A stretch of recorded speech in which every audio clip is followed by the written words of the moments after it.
Hey guys, this is Revenge 120 and today this video is going to be different than any other videos you've seen out there in my channel, and I'm going to be talking about my opinions of all Dead Rising games. I officially just beaten all the Dead Rising games and I love the franchise so much, and I figured I should just share my opinions of all Dead Rising games in the franchise to you guys watching this.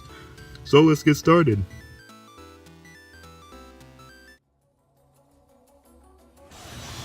Dead Rising, amazing, 10 out of 10. In my opinion, this Dead Rising is the best in the franchise, at least for me because it has a great main protagonist named Frank West, an excellent story, more than 5 alternate endings, and also giving everyone an ability to have a lot of fun by killing zombies with anything around the map. I can't tell you how many hours I spent just going around slicing zombies with chainsaws, hunting down zombies with shotguns, running over hundreds of zombies with cars, bikes, and trucks, jacking the convict summer and using the heavy machine gun, mowing down zombies with the lawnmower, putting servant masks on zombie heads, drawing pies and other food at them. It is amazing and hilarious. Despite the survivor AI, hard psychopaths, and Otis being the most annoying and worst thing in the game by about anyone, they're the reasons why this game is fun most of the time. It's always funny to see survivors get stuck on everything, pissing off Otis whenever I get attacked by zombies, and it's always challenging to fight against some bullshit psychopaths and bosses sometimes. They're annoying, but those are what makes this game fun for some people, including me, and those are what makes a lot of people rage.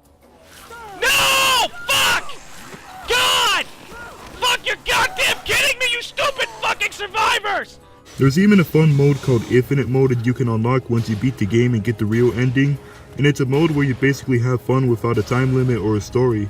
But be aware that your health will slowly decrease and you have to keep eating food to survive longer. There's even an insane challenge in this mode where you have to try to survive at least 5 days, and that means 14 hours in real time, and you will also get a reward for doing that. My favorite thing about this game is skill moves. They're one of the best aspects in the game aside from the psychopaths and special forces. I always have a lot of fun using all my skill moves against enemies. Overall, I really like this game. If you haven't played this game, I recommend you doing so because this game is really fun. This is really impressive for a game that was made 12 years ago, and I believe that 2006 was the coolest year for video games in my opinion. There was other amazing titles like Oblivion, Saints Row 1, Hitman Blood Money, Bully, Just Cause 1, Chromehounds, Blazing Angels 1, Full Auto 1, Call of Duty 3, Gears of War 1, including Dead Rising 1. This game is amazing, and I think this is probably one of my top 5 favorite video games of all time.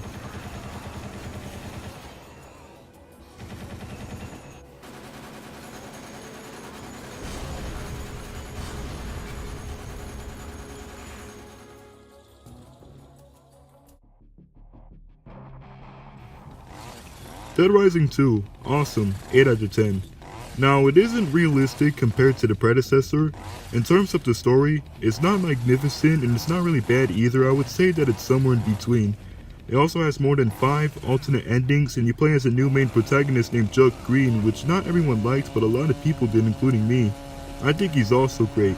The gameplay is also great. This game even introduced the online co-op story mode, so that means you can also play the game with an opponent like your friend, your brother, your cousin even, kill hordes of undead together in DR2.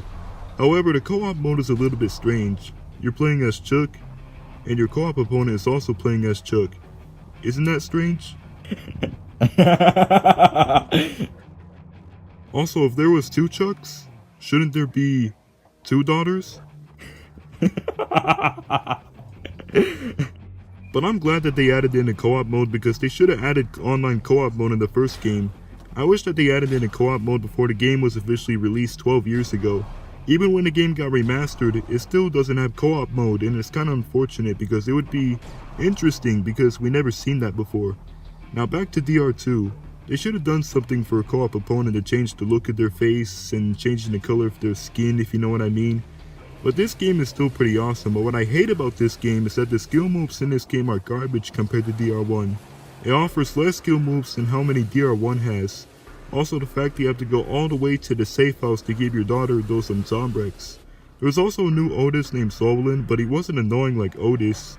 It immediately shows the scoop list after you answer, but most of the time you don't have to answer it immediately unless if it's an urgent call, like if your daughter needs Zombrex soon, if you need to hurry up to solve the case, and if military is arriving soon. But the awesome things about this game is it made a better survivor AI. They don't get stuck on anything anymore and they will still follow you from a long distance. An easier psychopath since they added in a new mix string called Painkiller, and you will take half damage by them. Not just that, there's plenty of weapons you can use and some common weapons you can combine in at the workbenches, and it is a lot of fun. I like to smash zombies with the Defiler, mashing zombies with knife gloves, putting buckets on zombie heads, burning zombies with flaming gloves and flamethrowers, blasting zombies with the Super BFG, slaying zombies with the paddle saw, shocking zombies with the Tulsa ball, slicing zombies while riding a slice cycle, and shooting down zombies while riding a blitzkrieg. I know they are mostly combo weapons, but they are really fun to play with. And because of all this, Dead Rising 2 was, and still is, the best selling game in the franchise. And also, if you play DR1 first and then play DR2, it might feel lifeless compared to DR1 due to boring skill moves and awful ragdoll physics and animations, but when you level yourself up to a higher level, you'll start to enjoy the game even more. Overall, it's a fun game, and I recommend it to those who want an easier and more fun Dead Rising game.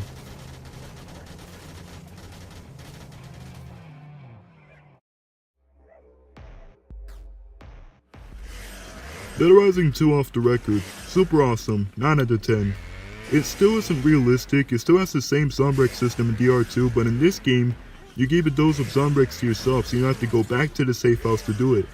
Also, this game is a what-if scenario, so the story of this game is not canon, and it's still the same shit as DR2 except you play as Frank West in same location with different story. The online co-op mode is not creepy anymore, and there's no such thing as two Chucks anymore in this game, but instead, Player 1 is playing as Frank, Player 2 is playing as Chuck. And they're both different from each other. Frank has to get his story and Chuck is giving him a hand. That's one of the reasons what this game did better than the original DR2. There's also some things about what this game did better than the original DR2. The skill moves in this game are exactly like the ones in DR1. They're awesome and they're exactly like Frank's original moves. And I feel like I'm playing DR1 while using them. It really takes you back. There's some DR1 moves and some that are brand new but not boring like original DR2. There's more skill moves than original DR2, almost the same number of skill moves as DR1. Also Stacy, the caller, has a conversation with you anytime she calls, but she doesn't repeat it even if you get attacked by zombies. In fact, Stacy will keep talking even if you get attacked. The survivor AI got a little bit nerfed due to how fast and unstoppable they were in original DR2. Now they're a little bit slower and they get grabbed now by zombies, so you have to save them like in DR1. This game has more than original DR2. There's new psychopaths, survivors, and a new sandbox mode.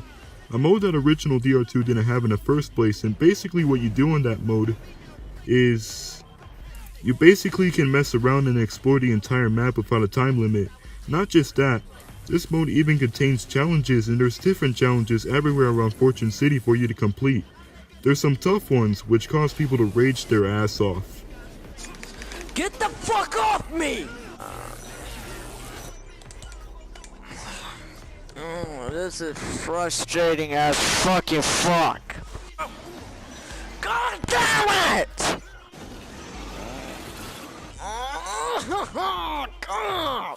Gosh. Get home? I'm sick of being fucking fucked up!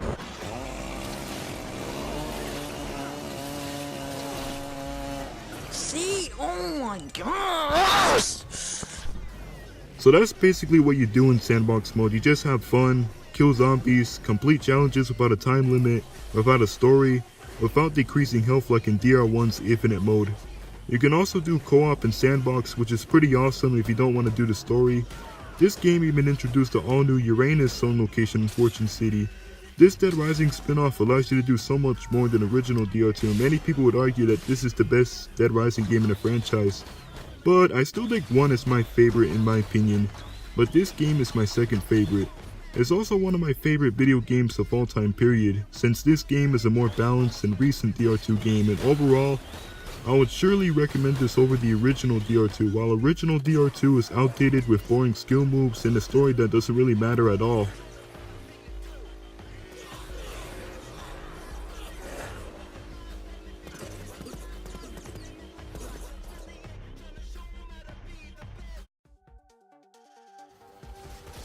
Dead Rising 3, very cool, 6 out of 10. Now, it might not have the best story, endings, protagonist, and map, But this is a Dead Rising game in a franchise that has the best graphics and the best survivor AI. They almost never die, they never get grabbed down by zombies and taken down psychopaths barehanded without dying. But giving them a weapon is always faster though. Jamie, the caller, isn't terrible either like Otis, he doesn't repeat the conversation over again. There's even a huge arsenal of combo weapons, super combo weapons, and combo vehicles which are badass, powerful, and fun. I mean very fun. I spent hours easily blasting and burning tons of zombies with the ultimate Grim Reaper, roasting zombies while flying with the ultimate Mecha Dragon, mowing down hundreds of zombies while riding the Roller Hog, shooting down tons of zombies while riding the Turret Rig, blasting tons of zombies with the Mega Buster, and nuking almost an entire area of Ingleton with the Massive Bomb and many other shit like that.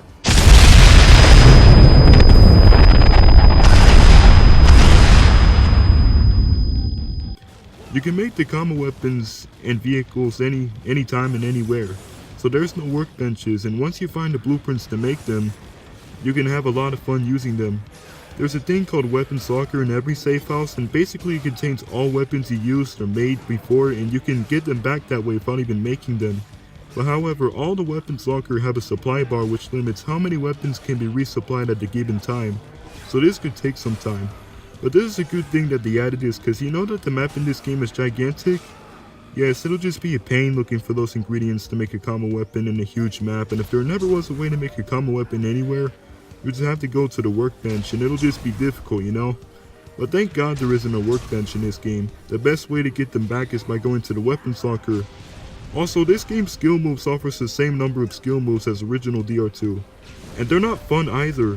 There's barely any super cool skill moves in this, but you can earn attribute points each time you level yourself up to upgrade your abilities to make your character more powerful. I find that the map of this game is broken for me. There's tons of close road barriers and it pisses me off because sometimes you have to go to the other direction or even get out of the vehicle so I can get through the close road barrier. I also don't like the main protagonist in this game as well, probably because he's nervous and terrified, but some people may find Nick Ramos likable. There's an online co-op mode in this game as well. You play as Nick, and the other plays as Dick. Nick and Dick. That should be a TV show. To be honest, this game sort of felt like it was out of the Dead Rising series when I first started playing this game. Like, I felt like I'm playing a completely different zombie game. Escorting survivors now is different in this game. You head to any safe house you have unlocked and go to your survivor board and check survivors you don't want to be on your back anymore. What about the pyscopaths? They're really easy to take down. This one time, I defeated the final boss, Hemlock, without taking any damage at all. It took me over half of my Jazz Hands magazine to take him down. Overall, this game is still enjoyable, but if you played the previous Dead Rising titles before, you'll find this one a little bit interesting. It's different. Alright, and now to the fun part. This is the longest part so far in this entire video. Well, here goes nothing. Anyway, Dead Rising 4. Boring as fuck. 2 out of 10. One day when I played Dead Rising 4 and then played the other previous Dead Rising games, I realized how fun those previous Dead Rising games are and how boring as shit Dead Rising 4 was. After DR4, I was playing DR1, DR2, DR3, and I was having a blast with them. Then I remembered how bored I was playing DR4 and how fun I was having when I played the previous Dead Rising games. Because this game is nothing like the previous Dead Rising games. Honestly, when I was playing this game, I felt like I was playing Call of Duty Infinite Warfare Zombies in third person mode. This game is that different and horrible compared to the previous games. I don't even know where to begin. There's less combo weapons, there's less combo vehicles, the weapons are boring to use, there's no skill moves, there's no mixed drinks, there's no magazines, the protagonist sucks, the characters are forgettable, the story sucks, it's worse than DR3, it only has one ending, the music is trash, and finally, this game plays horrible and looks ugly as shit. How can they mess up with graphics? The graphics barely looks like a step up from Dead Rising 1 and Dead Rising 2. They had a little bit of ideas that this game only has one ending. Even DR2 OTR had a total of 6 alternate endings, and opposed to this canon Dead Rising game having just one ending. All the combo weapons and vehicles are boring to use in this game. They brought over some of the combo weapons from DR2 and DR3, and somehow managed to make them boring. Some liar from the DR4 team said that all the combo weapons and vehicles are brand new. And I don't know why he would even make that statement in the first place. It ain't a good Dead Rising game without some skill moves, would it? Nope. This game features 0 skill moves, which is disappointing. I really liked using them in previous games. They were probably one of my favorite aspects in the entire Dead Rising franchise. Don't even get me started about the removal of mixed drinks and magazines. They just seriously thought that they made the game better than ever. They obviously didn't care about the story, gameplay, or even graphics. They just expect some fans to buy this shitload of fuck. Not to mention that this game is full of bugs. Zombies are also the reason why this game sucks, even though that's one of the main features about Dead Rising games, but for some reason, they move at human speed. Normally, zombies are supposed to move slow like turtles. The zombies even look ugly as well. It's like you're being chased by an army full of Rigby's in this game. And also, what the hell are those zombies? Those zombies have no reason to be in this game whatsoever, and they take a shitload amount of hits or shots to be taken down. And I should mention that they jump like a freaking spider.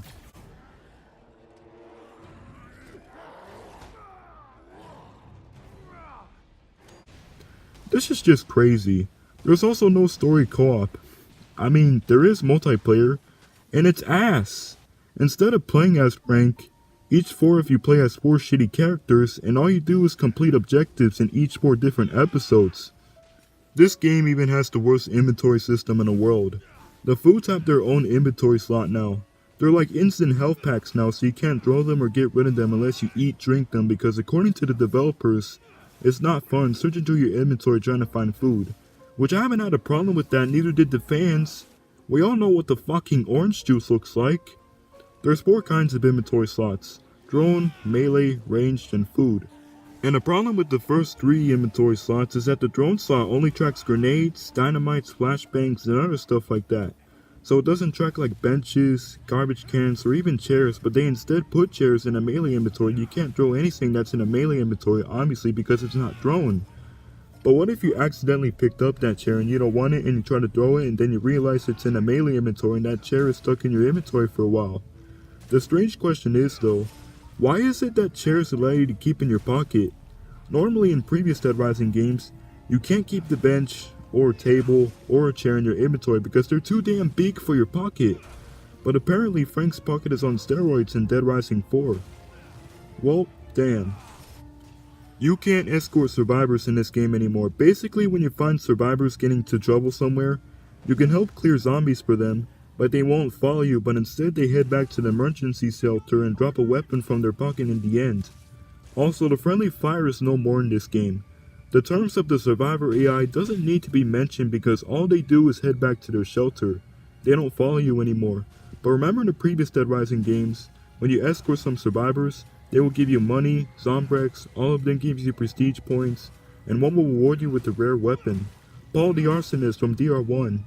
He's a psychopath at first, but when you beat him he will turn into a survivor, and when you rescue him he will give you a Molotov. But now when you save survivors in DR4, they rescue themselves and give you a worthless weapon or a combo weapon. There's also no time limit in this game, and there's even no day-night cycle, which is totally unrealistic. And the maniacs. Yes, but psychopaths have been replaced by maniacs, and those maniacs are easy that you only have to keep spamming one button to take them down. The maniacs are there for no reason, but they just hate Frank. They just don't have a reason to become psycho due to their sheer stress of the zombie outbreak, but no. They just hate the freelance photographer. For some strange reason, that's their main rival. This game is so horrible that it only has 2 good things. One thing is that the map in this game is better than DR3's. While DR3's map is broken with tons of closed world barriers, this game barely has closed world barriers, except the entire game is a glitch field. And one hilarious thing about this game is the protagonist. I love mini golf. You killed him? What? No, he's just sleeping. You okay? My therapist says it's an ongoing process. Good super weird zombie. Good, nice super weird zombie. These guys need medical attention. Can you keep obscurus off us? Sure. You play Florence Nightingale, I'll be Rambo. And when this is over, we can switch. You messed with my camera again, right? You're a quick one. That's what she said. Who wants barbecue? No? No one? Holy shit, Frank. This is some atrocity level shit going on here, and the best you can do is crack wise? That is unfair. I have photographed things and thought about things. You don't actually care what's happening to these people, do you? Look, let's just get what we came for and get out of here, okay? Okay? Oh man, somebody broke your helicopter. Nice. Fist bump. Seriously, come on. What, come on, everybody does it! It's like the in thing. Well, if Queen Sandra is half as inbred as she sounds, then she's my kind of lady. You'll pay for that! Your mother was a gopher and your father smells of body spray. Hey! Open up! So I can teach this old fart a lesson! Am I supposed to be intimidated by you maniacs? Because I am a little. Hello? Is this Frank West, savior of Willamette? Yes, though I also answered a hey asshole or Frank who. That hotel looks good.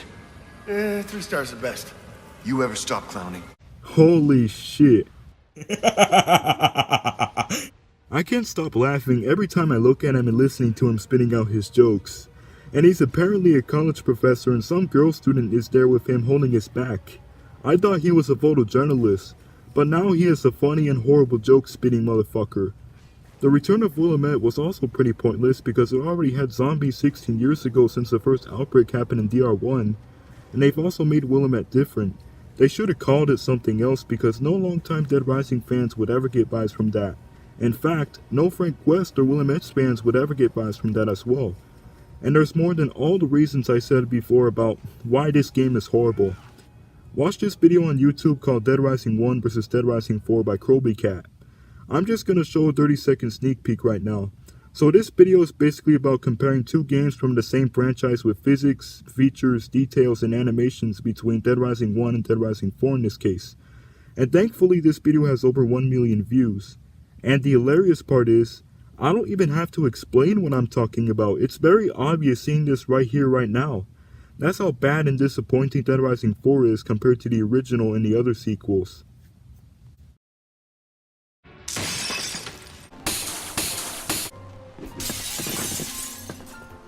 So to summarize the whole experience, I would say that this game is garbage, and at least it's slightly better than Metal Gear Survive in my honest opinion.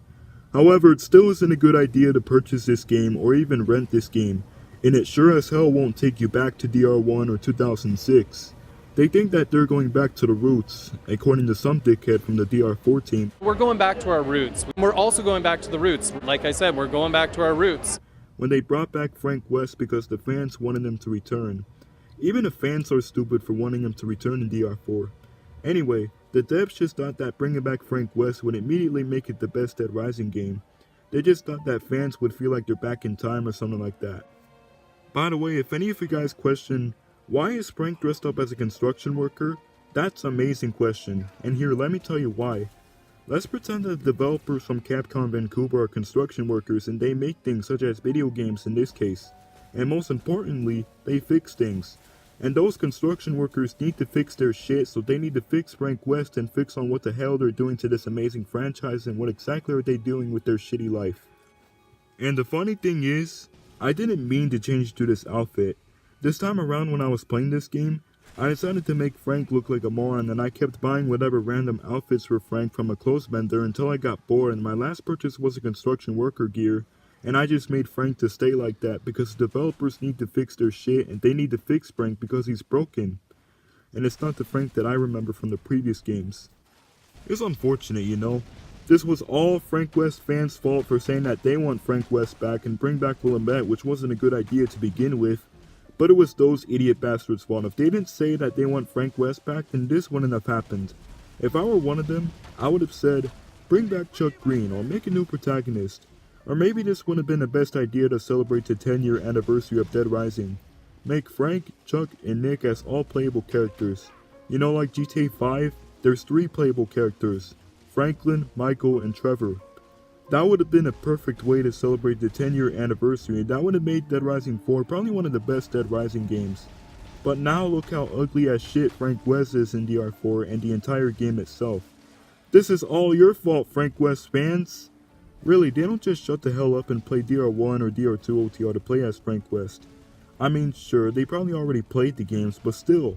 You blame that to the fans, and blame the rest of this to Capcom for choosing a terrible director, writing a bad story, and being lazy fucks with the game. Overall, this game is boring as shit in the franchise, and I feel like the franchise should stop here after this failure of no improvements and fucking things up.